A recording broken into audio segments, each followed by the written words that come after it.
me, and this is Rebecca. I grew up in the house next door, and my dad was the ferryman, and then I moved away, went to university, but came back because I loved the place so much. And now we run the boathouse here, the both of us. And Rebecca married my brother. Yeah, I lived in Dumfries from the age of 4 to 18 and came up here for the summer 7 years ago and never left. So yeah. I can't imagine living anywhere else. No, I wouldn't want to live anywhere else. No. So, I live on Ulva and Emma lives just at the other side by the ferry. Because obviously I grew up here, and on the island there must have been at least, I think there was about 10 children when I was here anyway. Just on Ulva? Yeah. No. Not even at Ulva Ferry? Yeah, that's not even at Ulva Ferry in the area, it was just on Ulva. And so I can't even, and although I didn't have anybody else in my class, there was still, the school had about 14 or 15 people, so I can't imagine how it would be if there was only 4 or 5. I mean, that's... Yeah, 2 silly little girls playing shop. That's what they said the picture. And this is us going into our 6th year now. Yeah. So, and it's been surprisingly so so busy. Because the third year we had the business, we won a local food hero award for Scotland. Yeah. So that was amazing. Yeah, it was a lot of local people voting for us because we were up against the whole country. It's about 700 other restaurants, so it was really good. I mean, but we do try and use all local produce. Like obviously my brother, who's Rebecca's husband, is a fisherman. He catches all the prawns, the crab, the lobsters, and it makes sense for us because it's just on our doorstep. That's what we sell. I live up just maybe half a mile away down at the fish farm because that's where my husband works. So it's a company house that we get to stay in, which is good. But it is only a 1-bedroom, and that's obviously fine for us just now, but it's not practical forever to have children or in the future. So it's a bit of a worry because there's nowhere, we certainly couldn't afford to live anywhere else in this area. Like, house prices are extortionate and we couldn't afford that, and even the rent of most places £600–800, and it's too much for, because obviously I would have to give up working here and it would just be my husband's wage at the fish farm, and it's not practical. Yeah, if we ever want to own our own houses we would have to leave the area because we couldn't afford to buy a house and there's not even the plots that we could build one. Yeah. So we have to either just rent or leave the area, really. And it's not practical in the long term, is it? No. So, no. I mean, the plots of ground even that are for sale are like 70,000 or something. But then they're all out with the USCA area. There's not even anywhere in this. No. It would be the likes of near Craigmuir or Salon are the only places that there are plots. Yeah. And there's no chance we could ever afford a house. Probably something like they've got the Woodland in Dervick, where they've made crofts available for local people and they have the ability to build a house on their croft, but with the stipulation they sell it back to the community if they want to leave, and that way it's kept within the community, but it's a way, they're not profiting from it, but they still own their own house and they have their own ground, whereas they wouldn't be able to afford it otherwise. We wouldn't, I mean, it wouldn't make sense for us to drive, if we moved from the area, it wouldn't make sense for us to drive here to work, so we would have to give up the tea room. Yeah, because we work late some nights. It's fine for me, or I can come through early in the morning, or Emma comes over when, say, my husband goes to work, she comes over early. But if we're, say, even Tobermory, you just can't. Especially with the weather as well, because you never know what it's going to be like, so. No, it's not. We couldn't keep the business. Ideally, a lot more children, particularly on Ulva, because at the moment the closest in age to her, Ruby's 16, there's only one other almost child. 17, and you know she'll be going off to university next year, and then it'll just be Matilda. But I struggle to see where children are going to come from in the area when the younger people are having to leave, and there's not the availability of houses for other families to come in.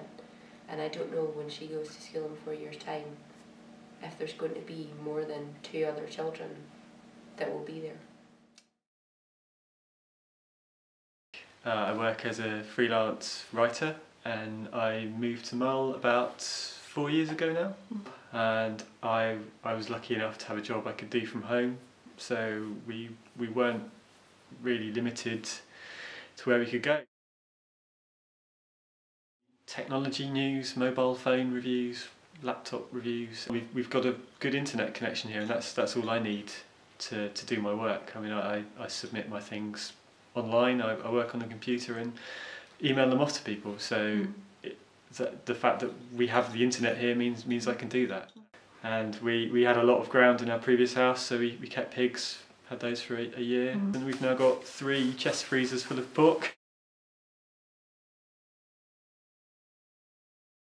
I was born up at Ulva Farm. I'm now 74 years old. Enjoy my life very much. Walked to school there and back. And, there was quite a number of children in the area. They were coming from Kellan Farm, Killimore Farm, the old school, which is called Craig now. Where Jamie Howard has built the new house. Oh yeah.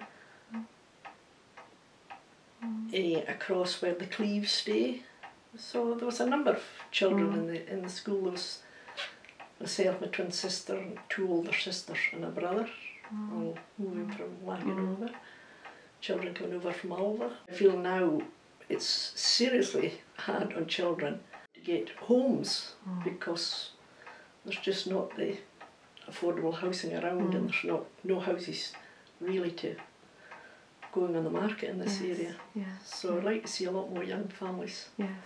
Yeah. And it is nice to see these young ones in now, and hopefully families coming up. You know, there's quite a number of young children in the area. Yeah. The school is the hub of the community. It's the only sort of hall we have in the area, and I feel it's very, very important to keep it and have young families in the area to support it. Very busy year since USCA took over, and I feel they've done a great job and put the area on the map, as I would say. It's really have.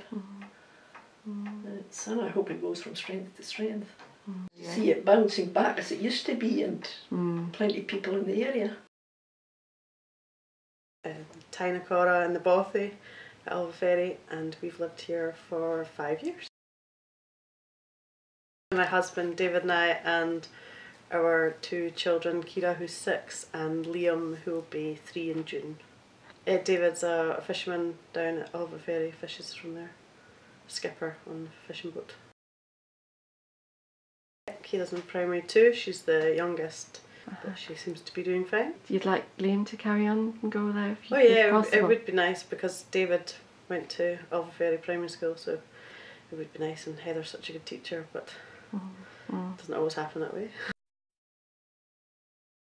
There's nowhere round here for us. This house is too small, and we would just like to own our own house, really. We'll come back one day, whether it's just David and I or the kids as well, but we will come back.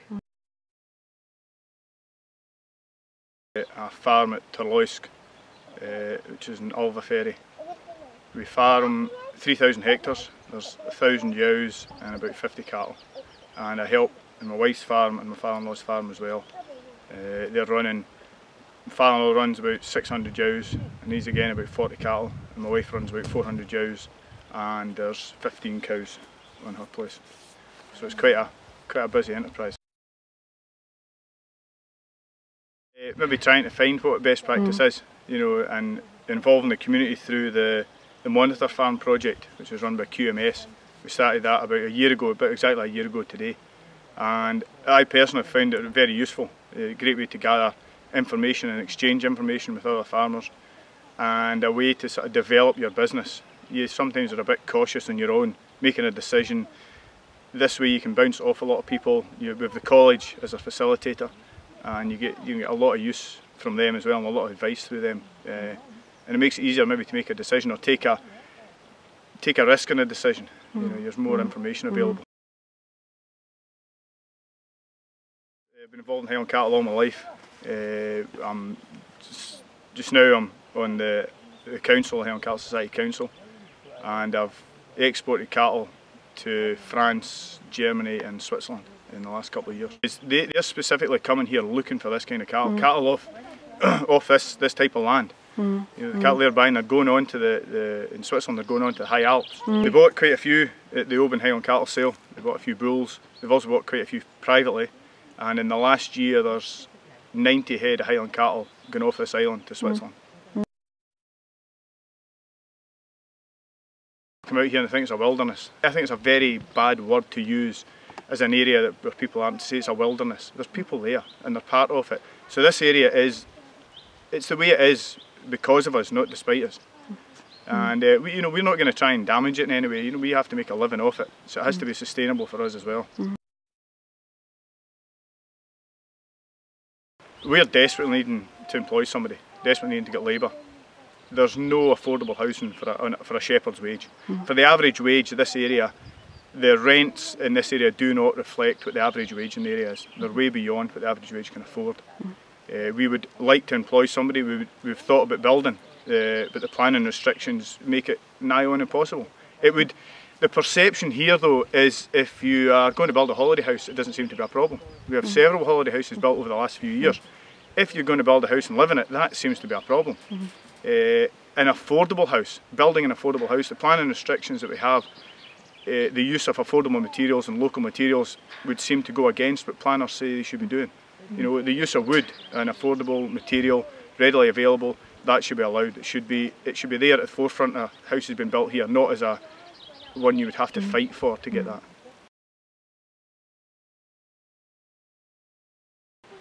It is a very attractive area to come to, and I'm not against people coming into the area, be it young, retired, semi-retired, as long as there is an availability of housing for those people who live here and want to work here.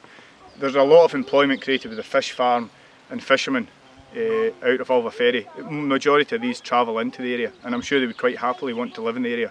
If they're living in the area, they're supporting the school, they're supporting the local area. If it ends up that the majority of people here are all retired or semi-retired, they're going to find it quite difficult sometimes in the winter. Rural communities are very self-reliant, and they have to be. Nobody's going to come out here. The council aren't going to go out here and plough this road. As was proved the last couple of years we made heavy snows. There was nigh on nearly 3 weeks that we didn't have the roads ploughed. So it relies on those younger members of the community to go and then help and assist the older members of the community. So the dynamics of the community are very important.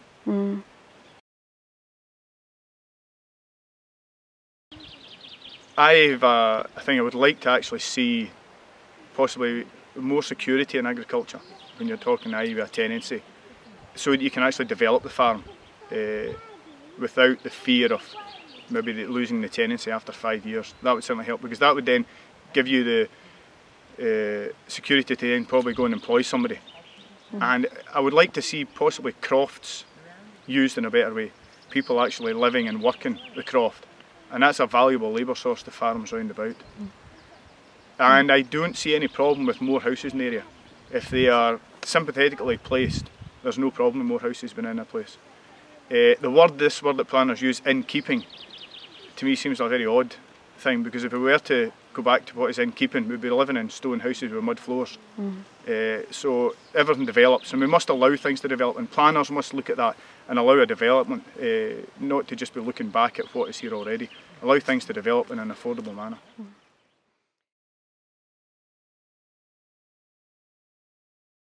Well, the main industries here will be fish farm, fishing, agriculture and tourism. Tourism is one of the biggest industries in the country, but it is quite fickle. I know several people are saying this year they're finding that their holiday houses aren't letting as well as they were in the previous years. Fish farming and agriculture have been here for hundreds of years. Well, agriculture's been here for hundreds of years, fishing's been here for 100 years. they've managed to maintain themselves through all that, so they seem like a fairly robust industry. So they're the main industries, I think, that can provide employment in the area and keep the young people in the area. Agriculture does bring a lot of money into the area. You know, it is a subsidised industry, but it does filter that money out through. We employ a lot of people throughout the year. Just now I've got Iain Thomson doing a fence for me. A couple of months ago I had Jim Halbert and Guy Bolton doing a fence. I've had Craig Heyman out giving me a hand. There's a young couple in Ireland who have now managed to get a farm for themselves, Janet and Alistair Taylor. We've employed them readily throughout the year. So that money does get filtered back in. You know, feed companies, the vet, we spend a lot of money in veterinary products. So all that money gets filtered back into area, and that's very important that money gets filtered back in. The local mechanic, Harry McDowell, all the machinery goes through there and gets serviced there.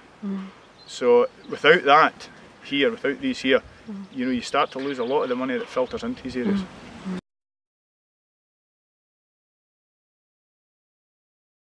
I have 4 children, and this is Calla, and I'm married to Jim Halbert, and he's lived on Mull for over 30 years, and I moved here about 11 years ago, and I've lived here on and off because we had to move away because we couldn't find any housing, but we moved back since our oldest went to school, so she's in P4 now, and we came back because we wanted them to have their education here.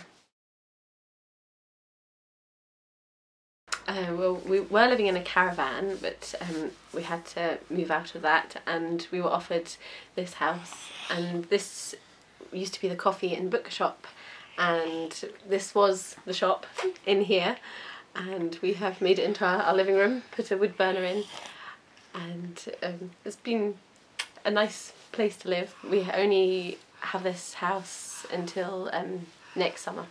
We'd like to be somewhere in the Ulva Ferry area if we could. That would be fantastic. We're involved in a lot of activities over there in the community there too, and we would really like a house we don't have to leave. There aren't many houses well, there are houses, but they are for holiday houses, and a lot of them aren't lived in all the time, which is sad. And yeah, I just don't know of any houses, and some houses that have come up have been very expensive. So we have a little bit of money saved, but it's not enough. We would consider you know, land and trying to work from there, or just would consider anything really. He works a lot in the Ulva Ferry area. He does fencing and farm work, shearing, just lots of things. We were at the Glen houses, the triangular buildings that they're condemned now. So the caravan was actually better than that because that was really damp. I got very sick as well when we were there. So we were there a year and a half, I think. We were in a tent in the forest before that, so it actually felt quite good. But ideally, my dream would be to have a house that we can stable in. We can unpack boxes and bags and not have to think about moving anytime soon, and have the children in the school and just be, you know, have enough work and have a garden and just not have to move. I think basically would be the main thing. But yeah. I've worked at Ulva School now for about 12 years, and in that time there's been 2 attempts at closure of the school. The roll here has fluctuated from 3 at its lowest point to 13, and at the moment the roll's going up because there's lots of wee babies in the area. One family moving into the area can make a big difference. On the other hand, a family moving out of the area can make a big difference to the school roll. And I am absolutely amazed at the effect that USCA has had on this community and on this area and on the school. The school's now used for meetings and workshops virtually all the time. People are travelling from Tobermory and Benesson and further afield even to come to workshops here. It's great for the local community to have things to come to at the school. but it's also fantastic for people to be coming from outside and to see what we have here. It's absolutely crucial in a community like this to have young families, and at the moment housing makes it very difficult for families to move in here. There's a lack of affordable housing in the area. It's a very beautiful place to live, but when houses come up on the market for sale or for rent, the cost is often it can only be described as astronomical and well beyond the means of many young families. The houses tend to be sold as retirement homes or sometimes as holiday homes, which means the community is skewed then to an older generation.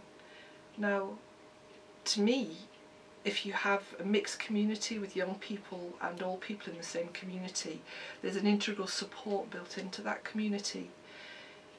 If you have an aged community, then in the long run it must cost the local authority more, because those people need to have care brought in and bought in. At the school, we use the richness of the community as a starting point for our education. We've had great help from the community in a lot of the things we do here. We go on regular visits to one of the local farms so we can see what the farming year is like. And the wildlife from the window is absolutely amazing. Last week we did the big bird watch here and we saw a hen harrier and a golden eagle. I don't think there's many schools in Scotland who can boast that one. A few weeks ago we saw a pair of otters running across the field opposite the school. The children learn a lot about their environment just from being here, and that's fantastic, and they, I think, really appreciate the area that they live in. When you go into the playground here, you can really do a geology lesson from the playground as you look around at Ulva and across at Benmore. It's absolutely wonderful to just stand out there and look around and talk to the children about how the landscape has been formed. Another thing that we are involved in is using the forests, and we've used different areas of the forest around here to really educate the children through the outdoors. One of the last projects we were involved in was building shelters in the forest, which obviously the kids absolutely loved. They love being out in the outdoors, they love doing things like this, but they're learning about technology, they're learning about structures, they're really hopefully learning by doing in a way that if they were sitting in a classroom all the time they wouldn't be experiencing. I'm Iain Thomson. I live up at Achlec at Turloisk. I run a agricultural contracting business, mainly fencing and sheep shearing and other sheep gathering work. Also have a music business, and I'm kept very busy in this area and all over Mull. I've lived in this area for almost 8 years. I was here previously up at the head of Loch Nakiel, but it's a very special area to me. It's great natural beauty, great people.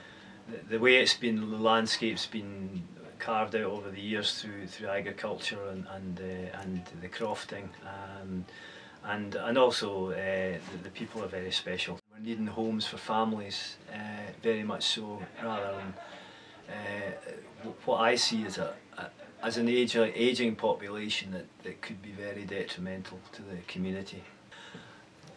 If I had an ideal world, I would love to see a crofting community back in this area and land made available for that, because I think that is what caters for regeneration, as it brings the young people back. I would love to see room for employment for people, whether businesses can be set up. So look out, or Lachtua, Ben Craig stands above. Ocean steeped in mystery, keep the secrets that you hold. Where are your children? Are they scattered far and wide? Driven off to foreign shores, so far from your side. toastery.